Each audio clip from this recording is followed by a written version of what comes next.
Hola, mis queridos, me llamo Dolores, pero todos me dicen abuelita Lolita. Tengo 71 años y nací aquí en la Ciudad de México en 1953. Hoy les voy a contar una historia que guardé en mi corazón por más de 50 años, una historia que nunca conté ni a mis propios hijos. Antes de comenzar de verdad, les pido a todos que se suscriban a este canal y den me gusta al video. También me encantaría saber desde dónde están viendo mi historia de vida y cuántos hijos o nietecitos tienen. Eso me haría muy feliz. Era 1971 cuando todo comenzó. Acababa de cumplir 18 años y necesitaba trabajar para ayudar en casa.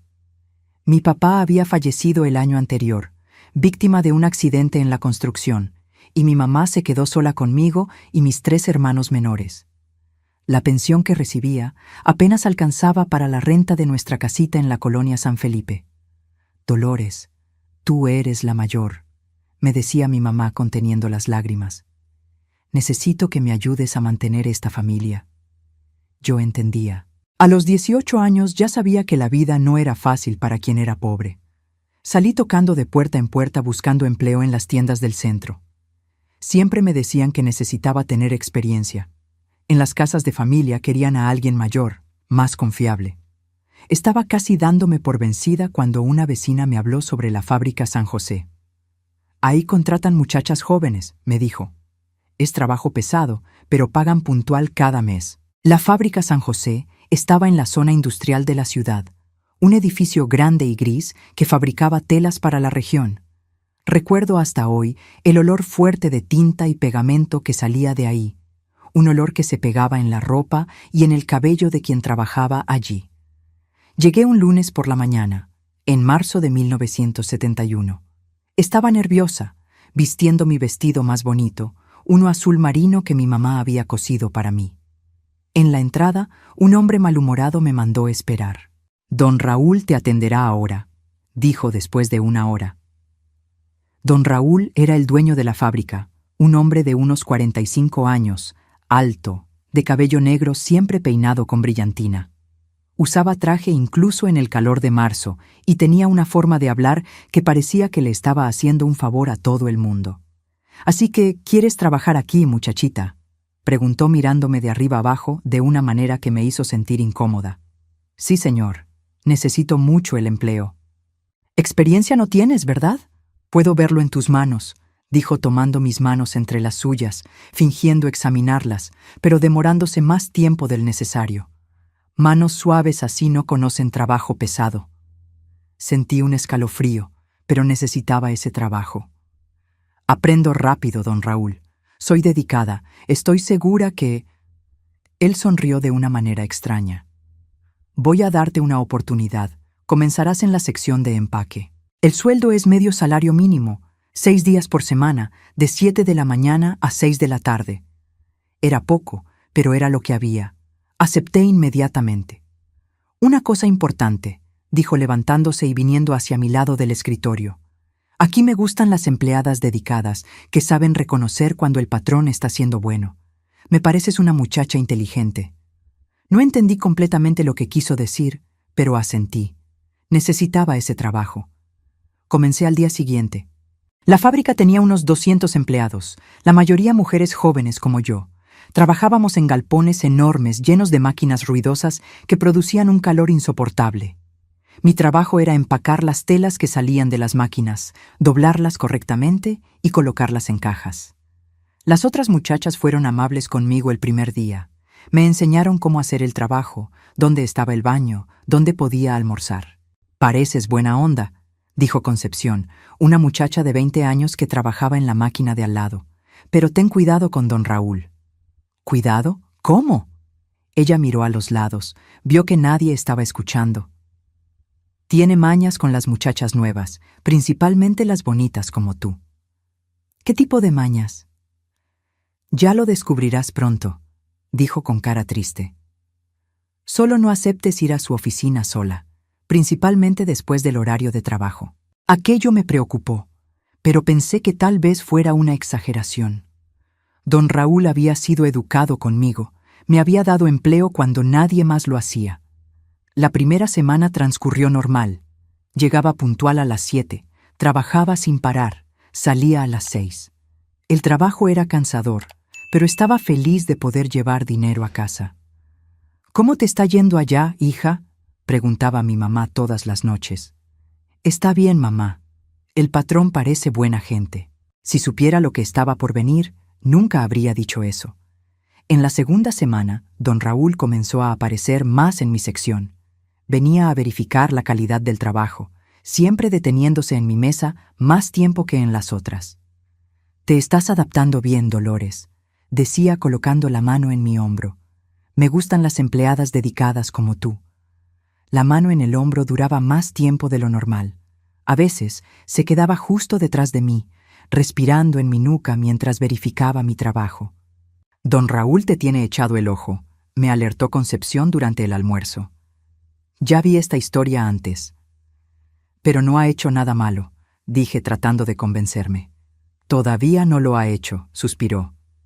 «Dolores, puedo darte un consejo. Si te llama a su oficina, lleva siempre a alguien contigo. Inventa cualquier excusa, pero no vayas sola». En la tercera semana, la situación empeoró. Don Raúl comenzó a llamarme a su oficina para hablar sobre mi desempeño. La primera vez conseguí llevar a Concepción conmigo, fingiendo que ella necesitaba ayudarme con algo. «No necesitas traer a nadie», dijo claramente irritado. «Era solo para conversar sobre tu trabajo». «Disculpe, don Raúl. Concepción me estaba enseñando algunas cosas. La próxima vez ven sola». Fue una orden, no un pedido. Me emocioné recordando esos primeros días. Ustedes que están viendo este video, déjenme en los comentarios desde dónde lo están viendo. Me encanta saber que hay gente de todo México siguiéndome, y no olviden suscribirse al canal y dar me gusta, porque eso me ayuda mucho a seguir contando estas historias. La segunda llamada a su oficina fue un viernes, casi al final de la jornada. Estaba terminando de empacar el último lote del día cuando él apareció. «Dolores, necesito hablar contigo en mi oficina ahora». Mi corazón se aceleró. Concepción ya se había ido, igual que la mayoría de las muchachas. El galpón estaba casi vacío. «¿Puedo ir mañana, don Raúl? Estoy terminando aquí». «Ahora». Su voz se volvió más dura. «Es sobre tu salario. ¿No quieres hablar sobre tu salario?» Claro que quería. Medio salario mínimo apenas alcanzaba para ayudar en casa. Si me estaba ofreciendo un aumento, fui. Fue el mayor error de mi vida. Su oficina quedaba en el segundo piso, lejos del movimiento de la fábrica. Era una oficina grande con escritorio de madera, estante lleno de libros y un sofá viejo en la esquina. «Siéntate aquí», dijo señalando una silla frente al escritorio. Me senté nerviosa. Él se quedó de pie, caminando por la oficina, mirándome de una manera que me incomodaba. «Eres una muchacha lista, Dolores. Trabajadora. Me gusta eso». «Gracias, don Raúl. Estaba pensando en darte un aumento, quizás hasta promoverte a supervisora de sección». Mis ojos brillaron. Supervisora ganaba casi un salario completo. «Pero esas cosas no son gratis», continuó, viniendo hacia atrás de mi silla. «Necesito saber si puedo confiar en ti, si eres realmente dedicada». Sentí que colocaba las manos en mis hombros. Eran manos pesadas, calientes, que apretaban con fuerza. «Yo soy dedicada, don Raúl. Trabajo bien. No estoy hablando solo de trabajo». Las manos bajaron por mis brazos. «Estoy hablando de lealtad, de gratitud». Fue cuando entendí lo que Concepción había tratado de advertirme. El corazón me latía acelerado. Las manos me sudaban. «Don Raúl, creo que es mejor que me vaya». «No vas a ningún lado». Su voz cambió completamente, se volvió amenazadora. «¿Sabes cuántas muchachas desearían estar en tu lugar? ¿Cuántas hacen fila para trabajar aquí?» «Lo sé, pero...» Él vino al frente de mí, impidiéndome levantarme.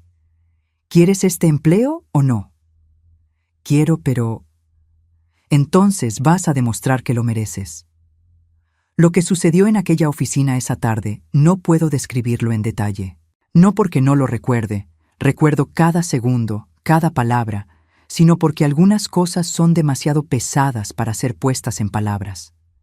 Él me lastimó, me humilló, me hizo entender que allí, en aquella fábrica, Yo no era empleada, era de su propiedad.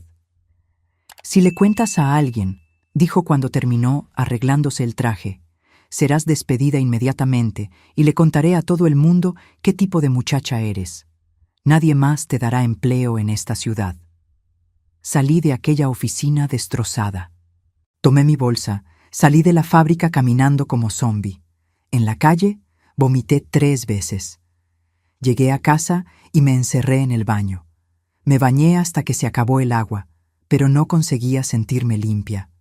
¿Estás bien, hija?, preguntó mi mamá a la hora de la cena. Solo cansada, mamá. ¿Cómo podía contarle? ¿Cómo podía decir que el empleo que estaba manteniendo a nuestra familia venía con ese precio? El sábado pensé en no volver. Me quedé en la cama. Inventé que tenía fiebre. Pero el domingo, viendo a mi mamá contar y recontar las pocas monedas que teníamos, supe que no tenía opción. El lunes volví a la fábrica. Don Raúl me saludó normalmente frente a los demás, como si nada hubiera pasado. Pero en sus ojos vi algo nuevo, una satisfacción, un poder que él sabía que tenía sobre mí. Buenos días, Dolores. Espero que hayas descansado bien el fin de semana. Buenos días, don Raúl. Más tarde necesito hablar contigo sobre aquel asunto que conversamos el viernes. Aquel asunto. Como si fuera un negocio cualquiera, una conversación sobre trabajo. Concepción notó que algo había cambiado en mí. ¿Qué te hizo?, preguntó durante el almuerzo. Nada, mentí. Solo conversamos sobre trabajo. Dolores. Ella tomó mi mano. Sé cuando una muchacha pasó por esto. Está escrito en tu cara. Comencé a llorar allí en medio del comedor ruidoso de la fábrica. Me derrumbé. Dijo que si le cuento a alguien seré despedida, susurré. ¿Y tú le crees? No puedo perder este empleo, Concepción. Mi familia lo necesita. Ella suspiró profundo. Es así como él lo consigue. Agarra a muchachas como nosotras, que no tienen opción. Otras pasaron por lo mismo. Algunas aguantan un tiempo, otras renuncian pronto, pero él siempre consigue nuevas muchachas. Aquella conversación me abrió los ojos a una realidad que no quería ver. No era solo conmigo. Era un sistema, una rutina. Don Raúl usaba la necesidad de las muchachas pobres para satisfacer sus deseos, y yo era solo una más en la lista. Ahora prepárense, porque esta historia de mi vida los va a impactar. Así que denle me gusta al video. Vamos a ayudar a esta viejita a llevar este video a todo México. Las semanas que siguieron fueron una pesadilla que yo revivía todos los días. Don Raúl había establecido una rutina diabólica. Cada 2 o 3 días me llamaba a su oficina al final de la jornada, siempre con la misma excusa de hablar sobre trabajo, siempre con la misma amenaza velada si yo no aparecía. Dolores, necesito verte a las 6:30, decía casualmente pasando por mi mesa durante el día. Tenemos que discutir tu productividad. Productividad. Como si aquello tuviera algo que ver con el trabajo. Intentaba inventar excusas. Intentaba postergar, pero él siempre encontraba una manera de presionarme. ¿Quieres seguir trabajando aquí, verdad? Era todo lo que necesitaba decir. Mi vida se volvió un infierno silencioso. Durante el día trataba de concentrarme en el trabajo, fingir que todo estaba normal, conversaba con las otras muchachas, almorzaba en el comedor, cumplía mi horario, pero por dentro estaba muriendo un poquito cada día. En casa, mi mamá comenzó a notar cambios. «Estás más delgada, hija», dijo una noche sirviéndome la cena. «¿Y esas ojeras?» «Es el trabajo, mamá. Es pesado. Pero estás ganando bien, ¿verdad? ¿No estás pasando apuros allá?» Si ella supiera qué tipo de apuros estaba pasando. Pero, ¿cómo contarle? ¿Cómo explicar que el dinero que ponía en la mesa cada mes venía con un precio que ninguna hija debería pagar? En el trabajo, Concepción trataba de ayudarme como podía. A veces inventaba urgencias para sacarme de su oficina, otras veces se quedaba cerca cuando él se acercaba a mí, pero no podía estar siempre ahí. «Necesitas denunciarlo», insistía. «Esto no puede continuar». «¿Denunciarlo a quién, Concepción? Él es el dueño de la fábrica. Conoce a toda la gente importante de la ciudad. A la policía. ¿La policía va a creer en una muchacha pobre contra un empresario respetado? Va a ser mi palabra contra la de él. Era 1971, gente. La mujer todavía no tenía voz en esas cosas, principalmente una mujer pobre, sin estudios, sin familia influyente. Yo sabía que si intentaba denunciar, sería yo quien saldría como mentirosa, como alguien queriendo aprovecharse del patrón. Los abusos se fueron volviendo peores, más violentos, más degradantes. Don Raúl se estaba volviendo más atrevido, más cruel. Era como si la impunidad lo dejara cada vez más valiente. En mayo de 1971, instaló una cerradura nueva en la puerta de su oficina. Para tener más privacidad en nuestras conversaciones, dijo sonriendo de aquella manera asquerosa. Privacidad. La palabra me daba náuseas. Fue en esa época que comencé a tener pesadillas. Me despertaba en medio de la madrugada sudando frío, con la sensación de que él estaba en mi cuarto. Perdí el apetito, perdí peso, perdí las ganas de vivir. «Dolores, no te ves bien», dijo mi mamá una mañana de junio. «¿No estarás enferma? Voy a hacer una cita con el doctor». «Estoy bien, mamá». «No estás bien para nada. Voy a sacarte una cita con el médico». «No necesito, mamá. Es solo cansancio». ¿Cómo explicar que mi enfermedad no tenía remedio en la farmacia? ¿Que lo que me estaba matando por dentro no aparecería en ningún examen? En el trabajo, intenté acercarme a otras muchachas, ver si alguien más estaba pasando por la misma situación. Descubrí que no era solo paranoia mía. Otras muchachas también eran llamadas para conversar con don Raúl. Estaba Marlene, de 19 años, que había entrado 2 meses después de mí. Veía en sus ojos el mismo miedo que yo sentía. Estaba Rosita, más joven todavía, que siempre salía de la oficina de él con los ojos rojos de tanto llorar. Podríamos unirnos, pensé. Denunciar juntas. Pero cuando intentaba conversar con ellas, todas negaban. El miedo era mayor que el coraje. Todas necesitaban el empleo. Todas tenían familia que mantener. Todas sabían que él tenía demasiado poder para ser enfrentado. Don Raúl percibía nuestra desesperación y la usaba a su favor. Sabía exactamente qué botones apretar para mantenernos sumisas. «¿Sabes lo que pasa con las muchachas que hacen escándalo?», dijo en una de las sesiones de tortura. «Quedan marcadas. Ningún hombre de bien quiere casarse con una muchacha que ya fue señalada. Ningún patrón quiere contratar a alguien que causa problemas». Marcadas, señaladas, las palabras que toda muchacha de la época temía escuchar. «Eres una muchacha inteligente, Dolores. No vas a arruinar tu vida por una tontería». Tontería. Él llamaba a aquello tontería. En julio de 1971, las cosas empeoraron drásticamente. Don Raúl comenzó a llamarme no solo al final de la jornada, sino también durante la hora del almuerzo, para adelantar nuestra conversación. Decía, eso significaba que me quedaba sin comer, porque los 50 minutos de almuerzo eran gastados en la oficina de él. Volvía al trabajo de la tarde con hambre, con dolor, con ganas de morir.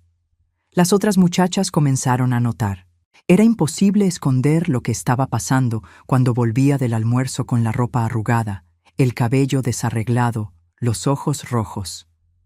«Dolores, no puedes continuar así», me dijo Concepción un día. «Vas a acabar volviéndote loca». Tal vez ya me estaba volviendo loca. Comencé a tener alucinaciones, a oír voces, a ver a don Raúl incluso cuando él no estaba allí.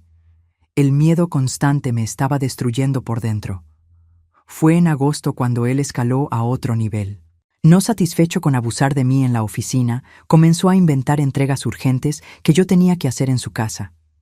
«Necesito que lleves estos documentos a mi residencia», me decía entregándome un sobre.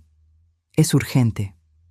Su casa quedaba en una colonia rica de la ciudad, una mansión blanca con jardín bien cuidado. La primera vez que fui allá, todavía tenía la esperanza de que fuera realmente una entrega de trabajo. Qué inocente era. En su casa, sin nadie alrededor, sin riesgo de ser interrumpido, él se sentía aún más a gusto para hacer lo que quisiera conmigo. Era peor que en la fábrica, porque allá yo sabía que en algún momento tendría que salir, que otros empleados podían aparecer. En su casa estaba completamente a su merced. Aquí nadie puede interrumpirnos, decía cerrando la puerta con llave. Podemos tener más tiempo para nuestras conversaciones. Más tiempo significaba más sufrimiento, más humillación, más momentos en que deseaba morir. Comencé a faltar al trabajo. Inventaba enfermedades, fingía desmayos, cualquier cosa para no tener que enfrentar esa rutina de horror. Pero él siempre encontraba una manera de castigarme por las faltas. Empleada que falta mucho no puede recibir salario completo, me dijo descontando 2 días de mi pago. Espero que entiendas. Entendía perfectamente. Era una forma más de controlarme, de mantenerme presa en aquella situación. En septiembre ocurrió algo que casi me hizo desistir de todo. Mi mamá descubrió sobre los descuentos en el salario y vino a cuestionarme. Dolores, ¿por qué tu salario vino menor este mes? Falté algunos días, mamá, me sentía mal. Hija, no podemos darnos el lujo de que faltes. Necesitamos ese dinero completo. Ver la preocupación en su rostro, saber que mi familia dependía de aquel dinero sucio, me destrozó aún más. Estaba atrapada en un círculo vicioso. Necesitaba el empleo para mantener a mi familia, pero para mantener el empleo tenía que someterme a aquellos abusos. Fue en esa época que comencé a pensar en huir, salir de la Ciudad de México, ir a cualquier lugar, comenzar una vida nueva. Pero, ¿cómo? No tenía dinero, no tenía a dónde ir, no conocía a nadie en otras ciudades. Don Raúl percibía mi desesperación creciente y parecía alimentarse de ella. Se volvía más violento, más cruel, como si mi sufrimiento lo excitara aún más. ¿Estás pensando en irte?, preguntó una tarde de octubre. Olvídate de esa idea. Tú me perteneces ahora. Pertenecer. Como si yo fuera un objeto, una propiedad. Y si tratas de huir, iré tras de ti. Tengo contactos en todas partes. No conseguirás empleo en ninguna ciudad si yo no quiero. La amenaza era real. Hombres como él tenían poder, influencia, contactos. Podían destruir la vida de una persona con una llamada telefónica. En noviembre de 1971, casi un año después de haber comenzado a trabajar en la fábrica, yo estaba en mi límite. Había adelgazado 15 kilos, había desarrollado una úlcera de tanto estrés y comenzaba a tener pensamientos suicidas. Fue cuando su sed de poder y crueldad lo llevó a cometer el error que lo cambiaría todo. En una tarde de viernes, a finales de noviembre, me llamó a su oficina como siempre. Pero esta vez estaba diferente, más agitado, más violento. Había bebido, podía sentir el olor a alcohol en su aliento. «Hoy vas a aprender una lección», dijo empujándome con más fuerza de lo normal. Lo que sucedió aquella tarde fue peor que todo lo que había sufrido hasta entonces. Me lastimó de una manera que nunca lo había hecho antes, con una violencia que rayaba en la locura. Fue cuando escuché el crujido, un ruido seco como una rama quebrándose. Después vino el dolor, un dolor tan intenso que me hizo gritar como nunca había gritado en la vida. Mi pierna derecha se había roto, el fémur se había partido en 2. Don Raúl se detuvo en el acto, su rostro poniéndose blanco del susto. «¡Cállate!», gritó tratando de acallar mis gritos de dolor. «Deja de gritar». Pero yo no podía parar. El dolor era insoportable y se irradiaba desde la pierna a todo el cuerpo. Sentía que iba a desmayarme, que iba a morir allí mismo. «Dios mío, ¿qué hice?», murmuraba mirando mi pierna en una posición anormal. «¿Qué hice?». Por primera vez en casi un año vi miedo en sus ojos. Ya no era el hombre poderoso que controlaba todo. Era un criminal desesperado que había ido demasiado lejos. Y en aquel momento, incluso con todo el dolor que sentía, supe que finalmente tenía algo contra él. Algo que él no podía esconder, no podía negar, no podía explicar. Mi pierna rota sería el comienzo del fin para él. El dolor era tan intenso que sentí mi visión oscurecerse. Mi pierna estaba en una posición completamente anormal, y el fémur roto hacía un ruido horrible cada vez que intentaba moverme. Don Raúl estaba en pánico total, caminando de un lado a otro de la oficina como un animal enjaulado. «Deja de gritar, por el amor de Dios», vociferaba con las manos temblorosas. «Alguien va a oír». Pero yo no podía parar. Era como si todo el sufrimiento acumulado de casi un año estuviera saliendo a través de aquellos gritos. El dolor físico se mezclaba con el dolor emocional, creando un tsunami de agonía que nunca había experimentado. «Tienes que quedarte callada», dijo tratando de taparme la boca con la mano. «Escucha, fue un accidente. Te caíste y resbalaste. Eso fue lo que pasó». Incluso con el dolor insoportable, pude entender lo que estaba tratando de hacer. Ya estaba inventando una versión de los hechos, una mentira para protegerse. «Nadie va a creerte si dices otra cosa», continuó sudando frío.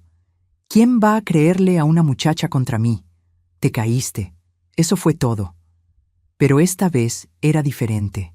Esta vez había evidencia física. Una pierna rota no era algo que pudiera ser escondido o negado.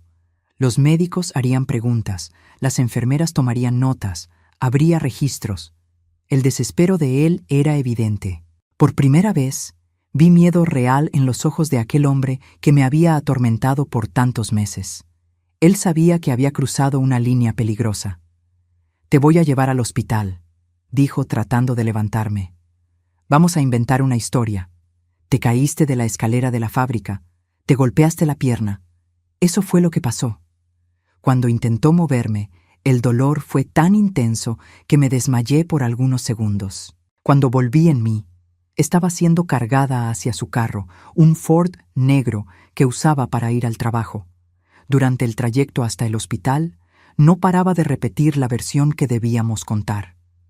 «Estabas bajando la escalera de la fábrica cuando resbalaste. Te golpeaste la pierna en el escalón de hierro. Fue un accidente de trabajo, nada más». Cada bache en la calle hacía que mi pierna doliera aún más. Sentía como si los huesos se estuvieran haciendo pedazos dentro de mi carne. Pero en medio de toda aquella agonía, una parte de mi mente estaba calculando, planeando. Llegamos al Hospital San Vicente a las 7 de la noche.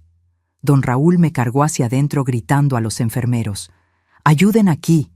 Mi empleada se cayó en la fábrica. Se rompió la pierna». Los médicos me llevaron corriendo a una sala de emergencia. El doctor Antonio, un hombre de unos 50 años, comenzó a examinar mi pierna mientras los enfermeros trataban de calmarme. «¿Cómo sucedió esto?», preguntó tocando delicadamente en el área de la fractura. Miré a don Raúl, que estaba parado en la puerta de la sala, fulminándome con los ojos. Era mi oportunidad. Podía contar la verdad, denunciar todo allí mismo. Pero todavía tenía miedo. Incluso con la pierna rota, incluso sabiendo que él había ido demasiado lejos, el terror que él había plantado en mí durante casi un año seguía siendo fuerte. Me caí de la escalera de la fábrica. Mentí sintiendo las lágrimas correr por mi rostro. Resbalé y me golpeé la pierna. El doctor Antonio frunció el ceño. «¿Qué tipo de escalera?» «De hierro», respondió don Raúl rápidamente. «Escalones de hierro, bien duros, por eso se lastimó tanto». El médico siguió examinando, pero noté que algo le incomodaba. Miraba la fractura con una expresión extraña, como si no estuviera convencido de nuestra versión. «Vamos a necesitar operar», dijo finalmente. «Es una fractura compleja, tardará en cicatrizar». Operar. Eso significaba que yo quedaría internada, lejos de don Raúl, lejos de la fábrica. Por primera vez en meses sentí algo parecido al alivio. «¿Cuántos días en el hospital?», preguntó don Raúl, tratando de parecer preocupado. «Por lo menos 2 semanas para la cirugía y primeros cuidados. Después necesitará terapia física por meses». Vi el rostro de don Raúl palidecer. Meses sin tenerme bajo su control. Meses en los que yo estaría hablando con médicos, enfermeras, otros pacientes.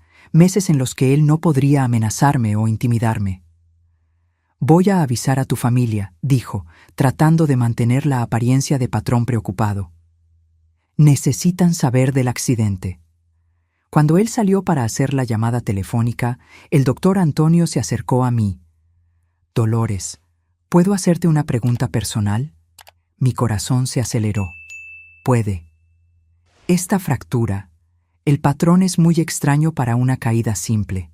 Parece más un trauma directo, una presión muy grande aplicada en la pierna. Él lo sabía. De alguna forma, el médico sabía que aquello no había sido un accidente común. ¿Pasó algo más que no me hayas contado? Era mi oportunidad. Allí estaba un hombre educado, respetado, que podía ayudarme, que podía creerme. Pero el miedo todavía era más fuerte. No, doctor, fue como le dije. Él me miró por un largo tiempo. Después suspiró. Está bien. Vamos a cuidar de tu pierna primero. La cirugía fue realizada a la mañana siguiente. Cuando desperté de la anestesia, mi mamá estaba al lado de la cama llorando. Hija mía, ¿cómo pasó esto? Me caí en la fábrica, mamá. Don Raúl dijo que pagará todo el tratamiento. Qué bueno que tengas un patrón tan generoso. Generoso, si ella supiera. Pero en los días que siguieron, internada en aquel hospital, algo comenzó a cambiar dentro de mí. Lejos de la fábrica, lejos de las amenazas constantes de don Raúl, mi mente comenzó a funcionar de forma diferente. Las enfermeras eran amables conmigo, los otros pacientes conversaban, contaban historias, me trataban como ser humano. Yo había olvidado cómo era ser tratada con dignidad. Don Raúl aparecía todos los días, siempre con flores o frutas, representando el papel de patrón preocupado.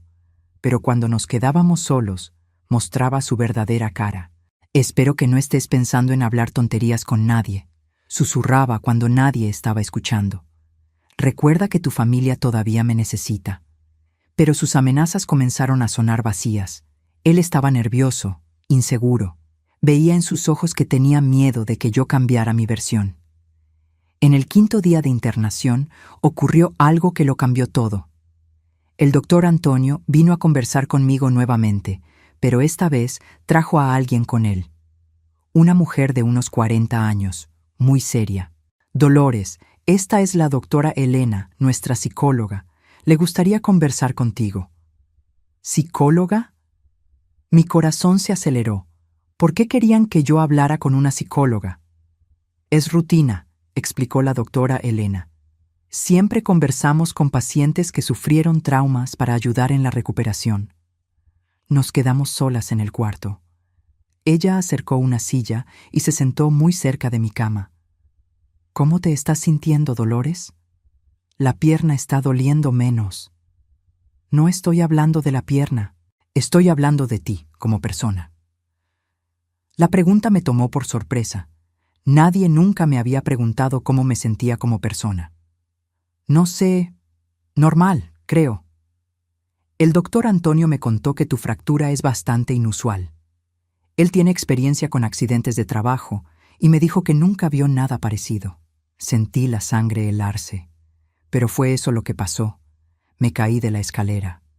Dolores, sabes que puedes contar la verdad conmigo, ¿verdad? Nada de lo que digas aquí saldrá de esta sala sin tu permiso. Por un momento pensé en contarlo todo, pero el miedo todavía era muy fuerte. Fue un accidente, doctora. Ella me miró por un tiempo. Después suspiró. Está bien, pero si cambias de idea, puedes llamarme a cualquier hora. Aquella noche no pude dormir. Me quedé pensando en la conversación con la doctora Elena, en la desconfianza del doctor Antonio, en el nerviosismo de don Raúl. Por primera vez en casi un año, sentí una pequeña esperanza. Tal vez no estuviera tan sola como pensaba. En el 7.º día, recibí una visita inesperada. Concepción apareció en el hospital trayendo flores y una expresión preocupada. Dolores, ¿cómo estás? Todo el mundo en la fábrica está hablando de tu accidente. Estoy mejor. Pronto volveré al trabajo. ¿Estás segura de que fue un accidente? Preguntó en voz baja, mirando hacia los lados. ¿Por qué preguntas eso? Porque te conozco hace casi un año. Sé cómo caminas, cómo subes y bajas las escaleras. Eres muy cuidadosa, no eres del tipo que resbala. Concepción me estaba dando una apertura, una oportunidad de contar la verdad a alguien que ya lo sabía, que ya sospechaba. Concepción, él hizo esto, no fue un accidente. Las lágrimas comenzaron a caer. Ya no podía contenerlas. Dijo que si cuento, me va a despedir, va a divulgar que soy una cualquiera. Mi familia necesita el dinero. Dolores, mírate, mira dónde estás. Casi te mueres. ¿Hasta dónde este hombre va a tener que llegar antes de que reacciones? Ella tenía razón. Había llegado al fondo del pozo. No podía caer más bajo. ¿Pero qué puedo hacer? ¿Quién va a creerme? Yo te voy a ayudar. No estás sola en esto. En aquella conversación con Concepción, tomé la decisión que cambiaría mi vida para siempre. No iba a aceptar más ser víctima. No iba a dejar que mi miedo controlara mis decisiones. Cuando ella se fue, llamé a la enfermera. Quiero hablar con la doctora Elena, es urgente. La doctora Elena llegó media hora después. Se sentó en la misma silla, con la misma expresión comprensiva. ¿Cambió de idea? Cambié, y conté todo. Cada abuso, cada amenaza, cada humillación. Conté sobre las otras empleadas que pasaban por lo mismo. Conté cómo él usaba nuestra necesidad económica para mantenernos presas. Ella escuchó todo en silencio, tomando notas, haciendo preguntas puntuales. Cuando terminé, estaba exhausta, pero aliviada. Por primera vez en casi un año, había contado mi verdad a alguien. Dolores, fuiste muy valiente al contarme esto. Ahora necesitas decidir qué quieres hacer. ¿Qué puedo hacer? Puedes denunciar. Tenemos evidencias médicas de la violencia. Tenemos tu declaración. Puedo ponerte en contacto con abogados que trabajan con casos así. ¿Y si nadie me cree? Habrá gente que no te creerá, pero también habrá gente que sí lo hará, y eso puede impedir que otras muchachas pasen por lo que tú pasaste. Pensé en las otras empleadas de la fábrica, en Marlene, en Rosita, en las que todavía vendrían. ¿Cuántas muchachas don Raúl iba a destruir si nadie lo detenía? Quiero denunciar, dije con una firmeza que no sentía hace meses. Quiero que pague por lo que hizo. La doctora Elena sonrió por primera vez. Entonces vamos a comenzar a trabajar. En los días siguientes, todavía internada, comenzamos a construir el caso contra don Raúl. La doctora Elena me puso en contacto con el doctor Mauricio, un abogado joven que trabajaba con casos de trabajadores. Tu caso es fuerte, me dijo después de escuchar toda la historia. Tenemos evidencia médica, testigos, un patrón de comportamiento.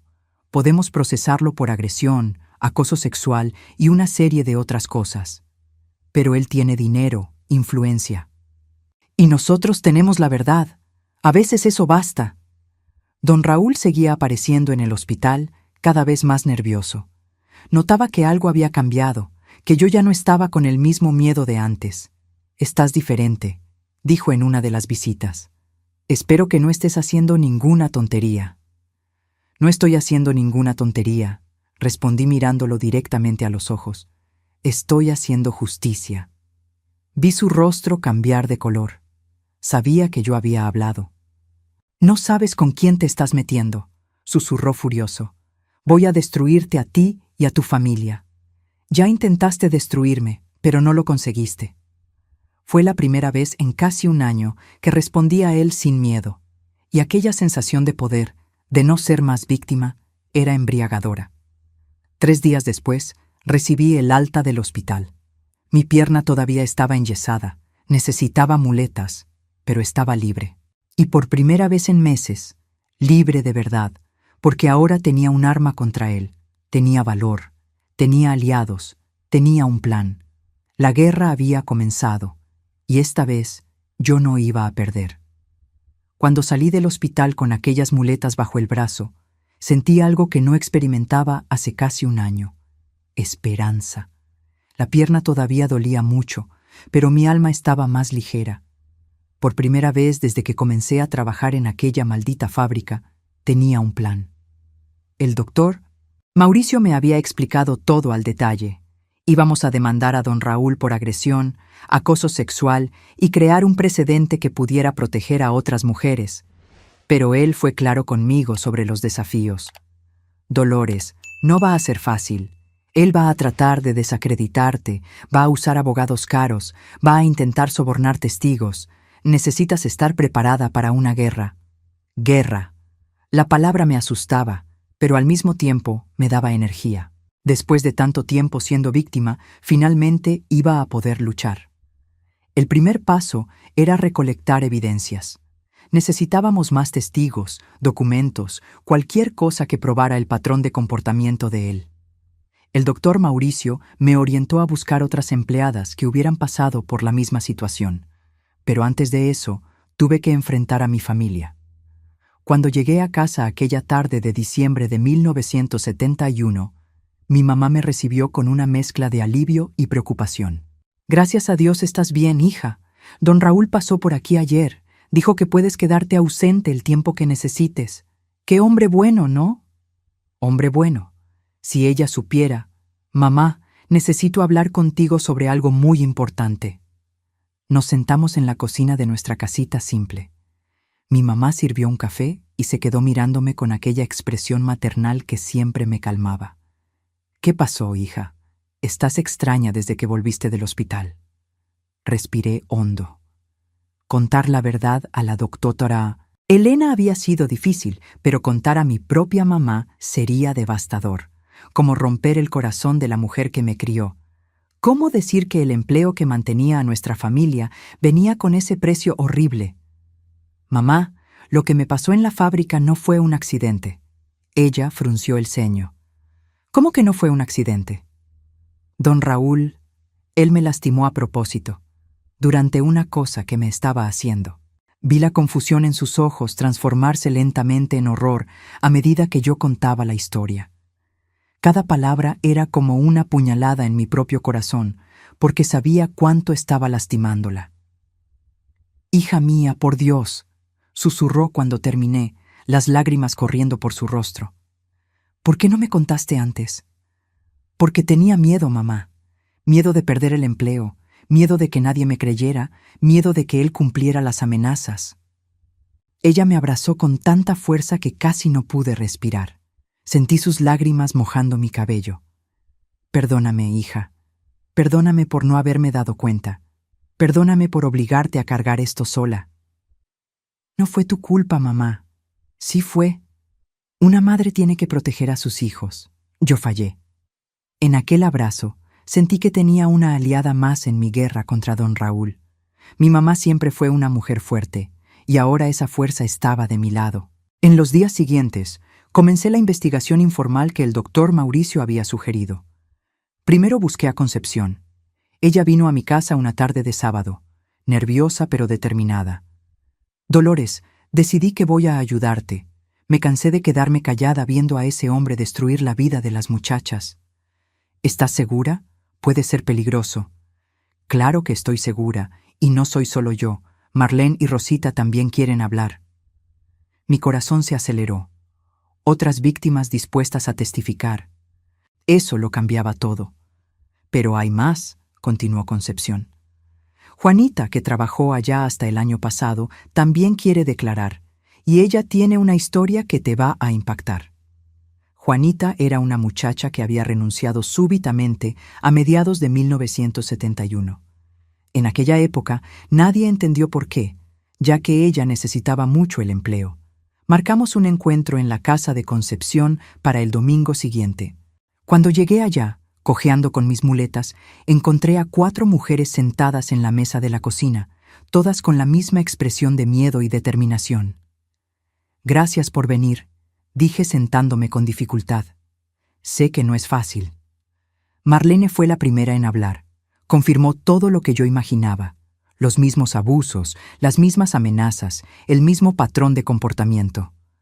«Comenzó 2 meses después de que entré», dijo con voz temblorosa. «Primero eran solo insinuaciones, después evolucionó a tocamientos, después...». No necesitó completar. Todas sabíamos. Rosita, más joven que todas nosotras, apenas conseguía hablar de tanto que lloraba. pero confirmó que había pasado por lo mismo. Juanita fue quien trajo la revelación más impactante. Muchachas, ¿ustedes creen que somos las únicas? Ese hombre hace esto desde hace años, desde que abrió la fábrica en 1965. ¿Cómo lo sabes? Porque hablé con otras muchachas que trabajaron allá antes. Sonia, que salió en 1969, pasó por lo mismo. Regina, de 1968, también, y hay más. Más. ¿Cuántas éramos? ¿Cuántas vidas él había destruido a lo largo de los años? Juanita, ¿por qué nunca denunciaste? Por las mismas razones que ustedes. Miedo, vergüenza, necesidad. Pero cuando supe lo que te pasó, Dolores, decidí que ya no se podía más. Salimos de aquella reunión con un plan claro. Íbamos a unirnos, todas juntas, y derribar a aquel monstruo. El doctor Mauricio se entusiasmó cuando supo que teníamos 5 testigos dispuestas a declarar. Con esto tenemos un caso sólido, me dijo.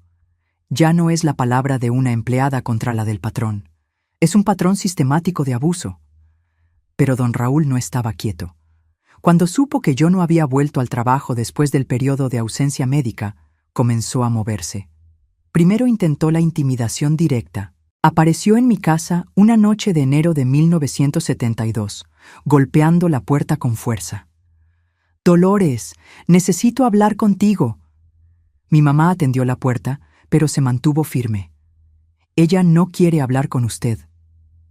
Es sobre su empleo, sobre el futuro de la familia de ustedes».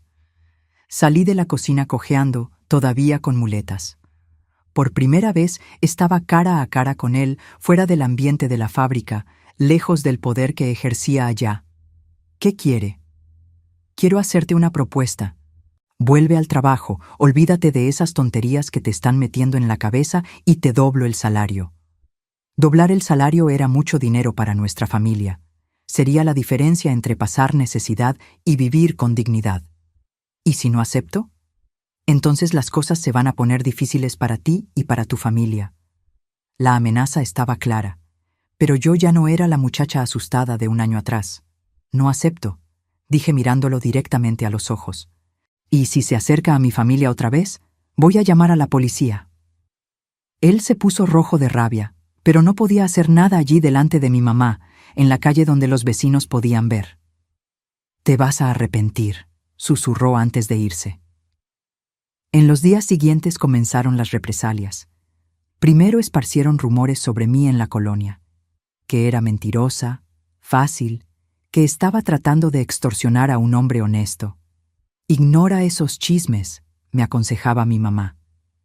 «Quien te conoce sabe qué tipo de persona eres». Pero los chismes lastimaban. Ver a vecinos que me conocían desde niña susurrando cuando yo pasaba era doloroso. Después vinieron las amenazas económicas.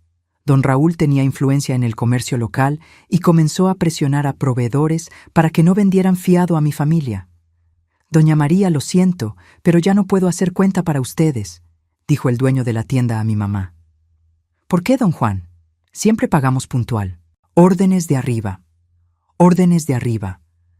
Don Raúl estaba usando su poder económico para estrangularnos financieramente.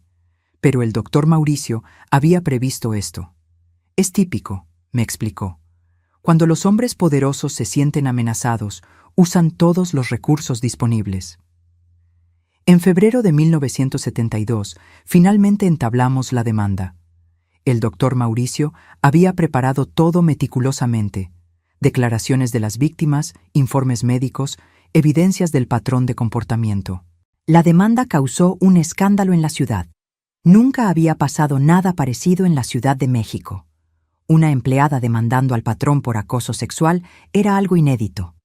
Los periódicos locales noticiaron el caso siempre de forma cuidadosa. «Empleada acusa a empresario de agresión», decía el titular del Diario Nacional. La reacción fue inmediata y violenta. Parte de la sociedad se puso del lado de don Raúl. Después de todo, él era un empresario respetado, generaba empleos, frecuentaba la iglesia. «Esa muchacha es una oportunista», escuché a una señora comentar en la farmacia. «Quiere aprovecharse de un hombre de bien». Pero otra parte comenzó a cuestionar. Otras mujeres se identificaron con nuestra lucha, aunque no lo admitieran públicamente. Don Raúl contrató al mejor bufete de abogados de la ciudad, el LIC. Cándido Méndez era famoso por defender a empresarios en casos laborales. Su estrategia fue clara desde el inicio: desmoralizar a las víctimas. Mi cliente es un hombre íntegro, padre de familia, pilar de la comunidad, declaró a los periódicos. Está siendo víctima de un intento de extorsión por parte de empleadas descontentas. La primera audiencia fue marcada para marzo de 1972. El doctor Mauricio me preparó para lo que venía. Van a tratar de destruirte moralmente. Van a cuestionar tu reputación, tu vida personal. Van a tratar de hacerte parecer mentirosa. Estoy preparada. ¿Estás segura? Porque una vez que comience, no hay vuelta atrás. Vas a ser expuesta públicamente. Vas a tener que revivir todo en detalle. Pensé en las otras muchachas que todavía trabajaban en la fábrica, en las que vendrían. Pensé en cuántas vidas don Raúl iba a destruir si salía impune una vez más. Estoy segura. El día de la audiencia llegué al juzgado todavía con muletas. Mi pierna estaba mejorando, pero aún necesitaba apoyo. El doctor Mauricio dijo que eso era bueno, mostraría al juez la gravedad de la agresión. El juzgado estaba lleno: periodistas, curiosos, simpatizantes de ambos lados. Nunca había visto tanto movimiento en un proceso en la Ciudad de México. Cuando don Raúl entró en la sala escoltado por sus abogados caros, nuestras miradas se cruzaron. Por primera vez, no sentí miedo. Sentí determinación. El LIC. Cándido Méndez comenzó como era de esperarse, tratando de descalificar nuestro caso. Su señoría, estamos ante un intento claro de extorsión. Empleadas descontentas, tratando de aprovecharse de un accidente de trabajo para obtener ventaja financiera. El doctor Mauricio respondió con firmeza: Su señoría, tenemos aquí 5 mujeres diferentes, en periodos diferentes, todas relatando el mismo patrón de comportamiento. Esto no es coincidencia, es sistema. Cuando llegó mi turno de declarar, sentí el corazón acelerarse. Allí estaba yo, una muchacha pobre de 19 años, enfrentando a uno de los hombres más poderosos de la ciudad. «Puede comenzar, señorita», dijo el juez, el LIC, Ayala Rocha. Conté todo, cada abuso, cada amenaza, cada humillación. Sentí lágrimas correr por mi rostro, pero mantuve la voz firme. Esta era mi oportunidad de ser escuchada, y no iba a desperdiciarla. Cuando el LIC, Cándido Méndez, comenzó a interrogarme, trató de confundirme, de hacerme contradecir. ¿La señorita no considera extraño nunca haber denunciado antes? ¿Por qué solo ahora, después del accidente? Porque tenía miedo, y porque solo ahora encontré personas dispuestas a ayudarme. ¿La señorita no está inventando esta historia para conseguir dinero? Si fuera por dinero, habría aceptado la propuesta que él me hizo de doblar mi salario. Sentí que había marcado un punto. El doctor Mauricio me había preparado bien. Las otras muchachas declararon a lo largo de la semana. Cada declaración confirmaba el patrón, mostraba que no eran casos aislados. El momento más impactante fue cuando Juanita reveló la extensión real del problema. Su señoría, hablé con al menos 8 mujeres que pasaron por la misma situación en aquella fábrica. Algunas se fueron de la ciudad de tanta vergüenza. 8 mujeres, más de las que imaginábamos. Don Raúl trató de negarlo todo, claro. Dijo que éramos mentirosas, que estaba siendo víctima de una conspiración. Pero su versión no se sostenía. ¿Cómo explicar que 5 mujeres diferentes inventarían la misma historia? ¿Cómo justificar el patrón de comportamiento relatado por víctimas que ni se conocían? El proceso se arrastró por 3 meses. 3 meses de tensión, de amenazas veladas, de presión psicológica. Pero también 3 meses en que sentí crecer dentro de mí una fuerza que no sabía que poseía. En junio de 1972 vino la sentencia. El LIC, Ayala Rocha, fue claro y directo. Este tribunal reconoce la veracidad de los hechos narrados por las víctimas. El patrón sistemático de abuso es evidente e inadmisible. Don Raúl fue condenado a 2 años de prisión, pago de indemnización para todas las víctimas y cierre temporal de la fábrica. Cuando escuché la sentencia, me deshice en lágrimas, no de tristeza, sino de alivio. Había vencido, habíamos vencido. Don Raúl trató de apelar, pero los tribunales superiores confirmaron la condena. En septiembre de 1972 fue encarcelado. Ver a aquel hombre que me había aterrorizado por tanto tiempo siendo llevado esposado fue una de las visiones más liberadoras de mi vida. La victoria tuvo un precio. Perdimos amigos, enfrentamos prejuicios, pasamos dificultades financieras. Pero valió cada sacrificio porque probamos que era posible, que muchachas pobres podían enfrentar a hombres poderosos y vencer, que la justicia no era privilegio solo de los ricos. Y principalmente, salvamos a otras muchachas de pasar por lo que habíamos pasado. La fábrica fue reabierta meses después, pero con nueva dirección y políticas estrictas de protección a las empleadas. Nuestra victoria resonó por toda la región. Otras mujeres se animaron a denunciar abusos. Otros procesos fueron abiertos.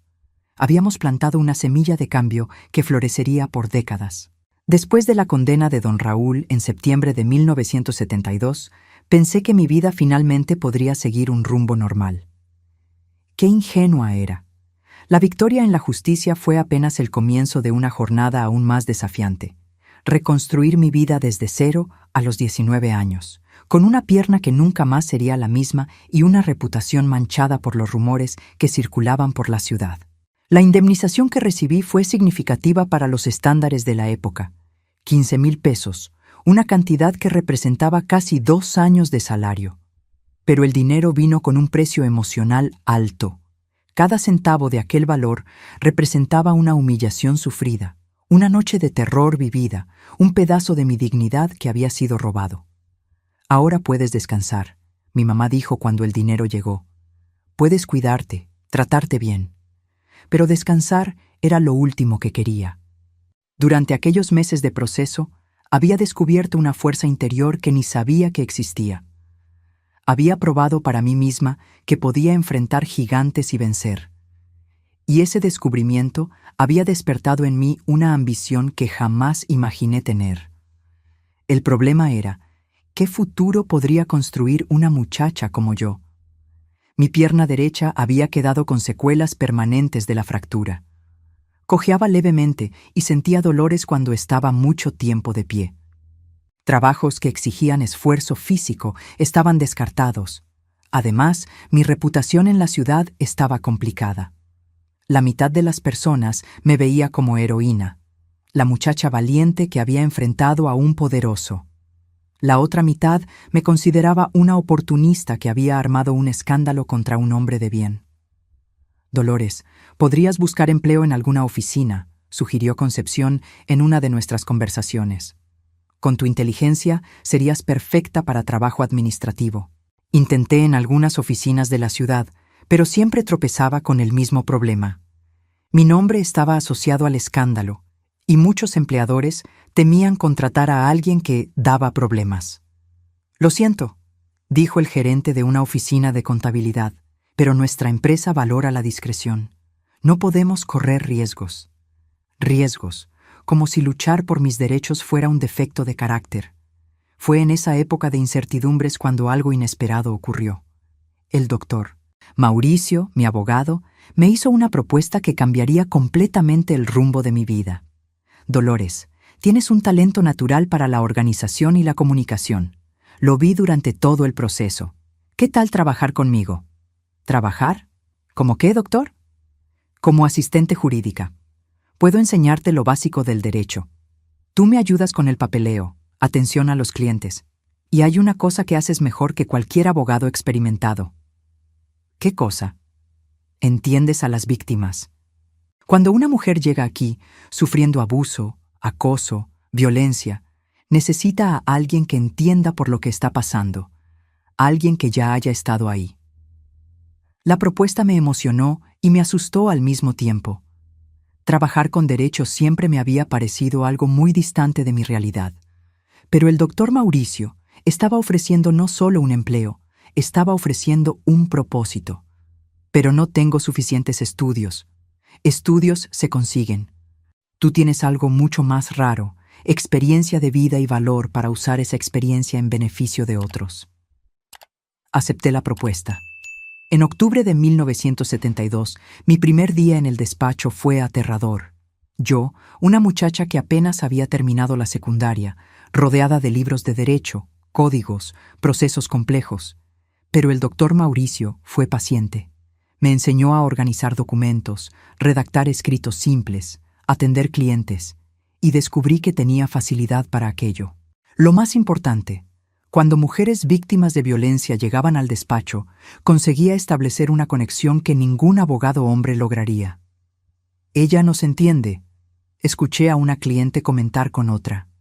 No es solo profesional, es personal. En enero de 1973, el doctor Mauricio me hizo otra propuesta revolucionaria. Dolores, ¿qué tal hacer la preparatoria? Terminar el bachillerato. ¿A los 20 años? Nunca es tarde para estudiar. Con la preparatoria completa podrías hasta pensar en hacer la licenciatura en Derecho.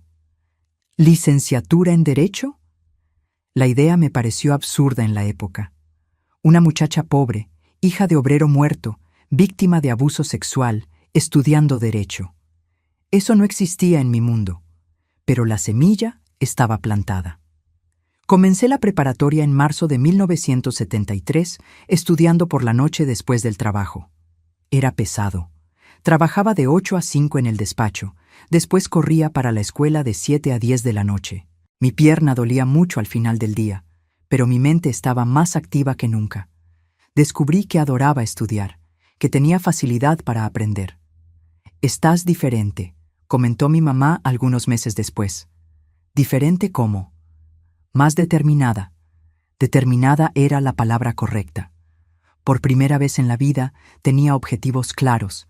Quería graduarme, quería entender profundamente el derecho, quería usar mi conocimiento para ayudar a otras mujeres. En 1974, algo ocurrió que cambió completamente mi perspectiva sobre el futuro. Una cliente llegó al despacho en una situación que me hizo revivir mis propios traumas. Se llamaba Sandra, tenía 18 años y estaba siendo abusada por el patrón en la tienda donde trabajaba. La historia era asustadoramente similar a la mía.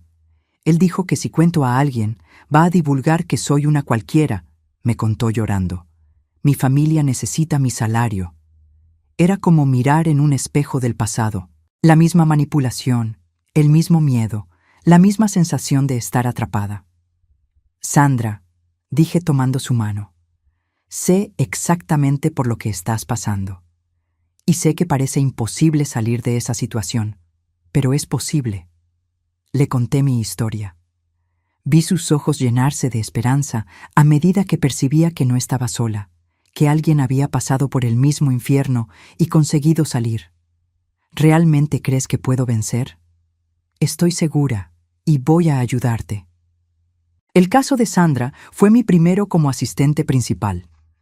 El doctor Mauricio me dio libertad total para conducir la investigación, recolectar declaraciones, preparar la estrategia.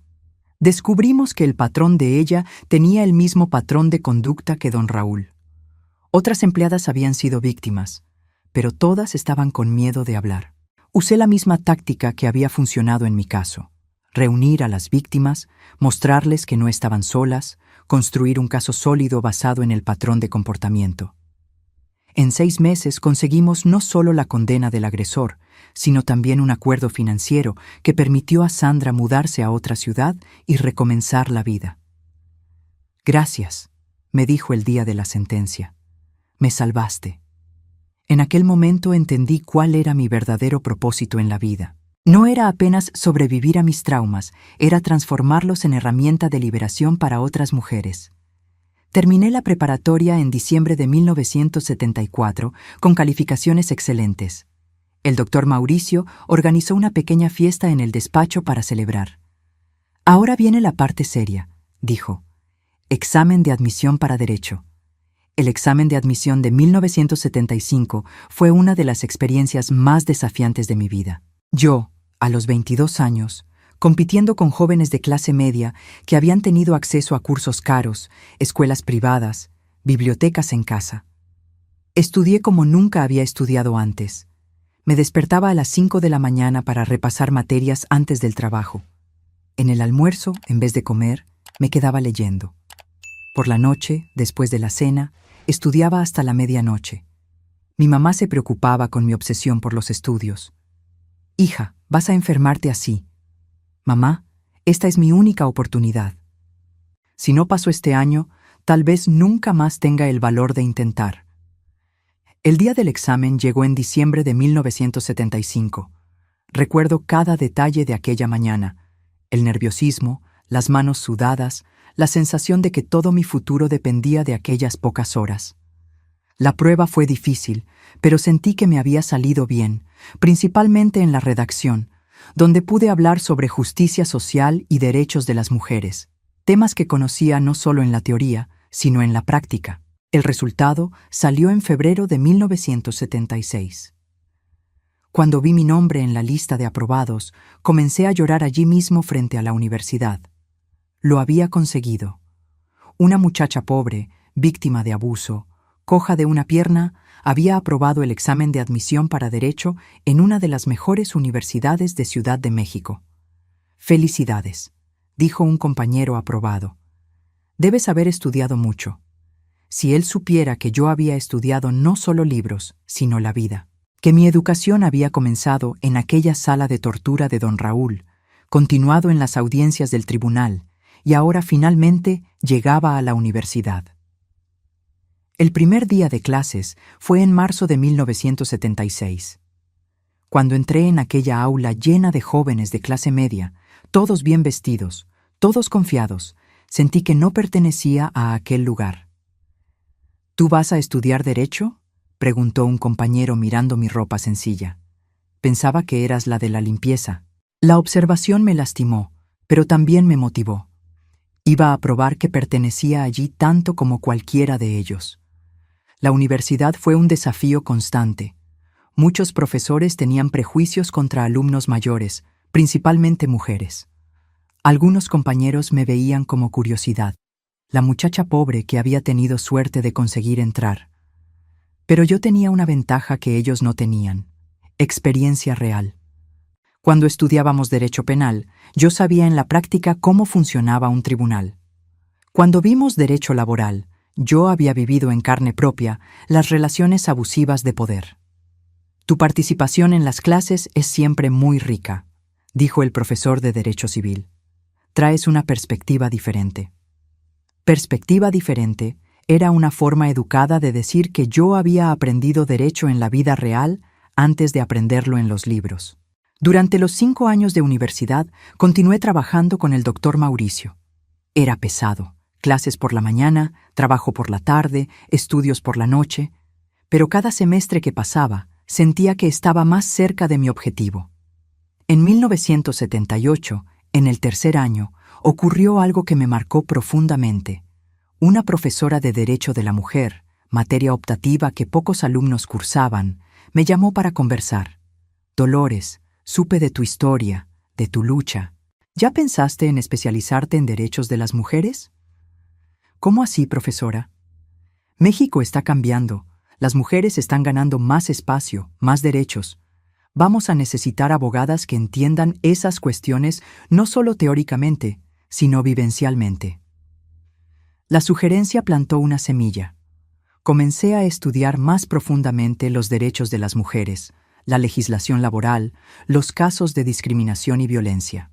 Descubrí que lo que me había pasado estaba pasando a miles de mujeres por todo México y que muy pocas tenían el valor o las condiciones de luchar por sus derechos. En 1979 escribí mi tesis sobre acoso sexual en el ambiente de trabajo, análisis jurídico y social. Usé mi propio caso como estudio principal, analizando tanto los aspectos legales como los sociales del problema. «Este trabajo puede convertirse en libro», dijo mi asesora. «Es pionero en México». Pionero. Una palabra que comenzó a definir mi trayectoria. Me gradué en diciembre de 1980, a los 27 años. En la graduación, cuando subí al estrado para recibir el título, vi a mi mamá en la platea llorando de orgullo. Pensé en todo lo que había pasado para llegar allí. La muchacha asustada que había sido abusada y casi muerta a los 18 años, ahora era la Lic, Dolores, abogada titulada, especialista en derechos de las mujeres. ¿Y ahora qué, Lic, Mauricio?, preguntó después de la ceremonia. Ahora voy a abrir mi propio despacho, especializado en casos que nadie quiere tomar. Mujeres pobres, víctimas de violencia, trabajadoras explotadas. Va a ser difícil ganar dinero así. No es sobre dinero, es sobre justicia. En enero de 1981, alquilé una pequeña oficina en el centro de la Ciudad de México y coloqué un letrero en la puerta. Licenciada Dolores Santos, Abogacía Popular. Abogacía popular era así como yo definía mi trabajo. Abogacía para el pueblo, para quien no tenía voz, para quien siempre había sido olvidado por el sistema. En los primeros meses apenas tenía clientes. Muchas personas desconfiaban de una abogada tan joven, principalmente mujer, principalmente con mi historia. Pero poco a poco el trabajo comenzó a aparecer. Primero fueron mujeres derivadas por el doctor Mauricio. Después comenzaron a venir por cuenta propia, víctimas que habían oído hablar de la abogada que entendía el sufrimiento de ellas. En 2 años mi despacho estaba siempre lleno. Casos de acoso sexual, violencia doméstica, discriminación en el trabajo, pensión alimenticia. Cada caso era una batalla, cada victoria era una pequeña revolución.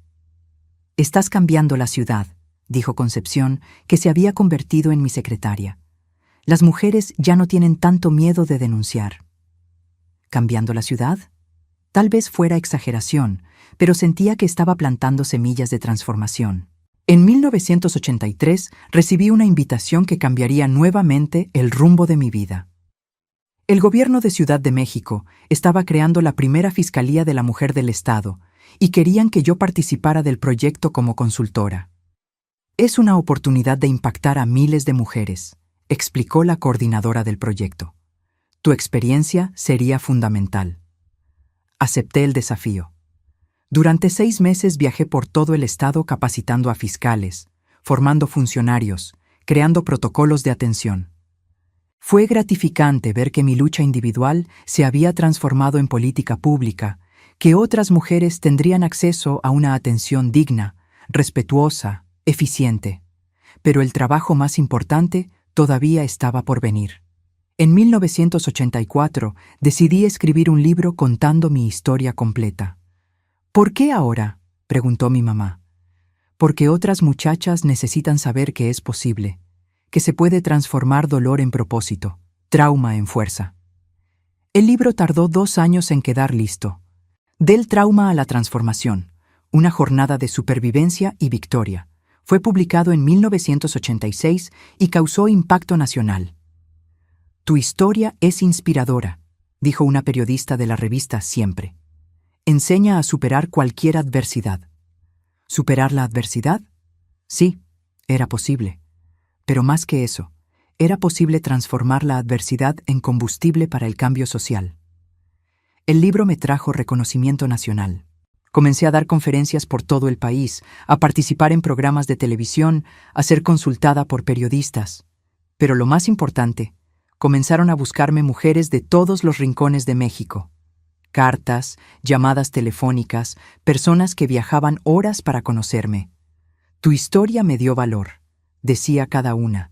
«Si tú pudiste, yo también puedo». Y podían. Una por una, esas mujeres iban superando sus traumas, construyendo nuevas vidas, transformándose de víctimas en protagonistas. En 1987, a los 34 años, miré hacia atrás y vi el camino que había recorrido. De la muchacha quebrada de 18 años a la abogada respetada nacionalmente. Del trauma a la transformación. Pero sabía que mi jornada apenas estaba comenzando. Tenía todavía mucho que hacer, muchas mujeres que ayudar, muchas batallas que vencer. Y lo más importante, había descubierto que mi mayor victoria no era haber sobrevivido a los abusos. Era haber transformado esa supervivencia en herramienta de liberación para otras. Mi pierna derecha todavía dolía en los días fríos, recordándome de dónde todo había comenzado. Pero ahora ese dolor tenía un significado diferente. No era más símbolo de trauma, sino de transformación, de victoria. Mis queridos, si llegaron hasta aquí, muchas gracias por escucharme con tanto cariño. Esta historia no fue fácil de contar, pero sé que puede ayudar a otras personas que están pasando por dificultades. No olviden suscribirse al canal y dejar ese me gusta sabroso que me ayuda mucho a seguir compartiendo estas historias de vida con ustedes. Y algo muy importante, nunca olviden que, no importa el tamaño de la tormenta, siempre existe un arco iris esperando del otro lado.